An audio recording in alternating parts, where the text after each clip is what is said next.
खबर शामिल करते हैं कराची से। डिस्ट्रिक्ट कोरंगी प्रेस क्लब के वफ्द की जिना हॉस्पिटल के executive director professor doctor Mohammad Shahid Rasool से मुलाकात। प्रोफेसर डॉक्टर मोहम्मद शाहिद रसूल ने डिस्ट्रिक्ट कोरंगी प्रेस क्लब के वफ्द से गुफ्तगू करते हुए बताया कि कायदे आज़म रहमतुल्लाह ने जिना अस्पताल का नाम जिना मोहम्मद अली जिना की जिंदगी में उन्होंने अपने नाम से मंसूब किया और इसकी इजाज़त दी थी। वफ्द की क़यादत डिस्ट्रिक्ट कोरंगी प्रेस क्लब के बानी व सदर रुस्तम कादरी ने की। इस मौका पर उनके हमरा राना अफजाल, चेयरमैन कौमी अमन कमेटी जावेद अराई, मोहम्मद हसन राजपूत, मोहम्मद अनस एग्जीक्यूटिव डायरेक्टर। आइए जानते हैं उनका पैगाम।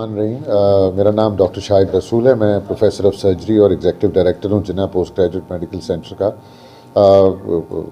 मुझे जो आज रिक्वेस्ट की गई है वो ये है कि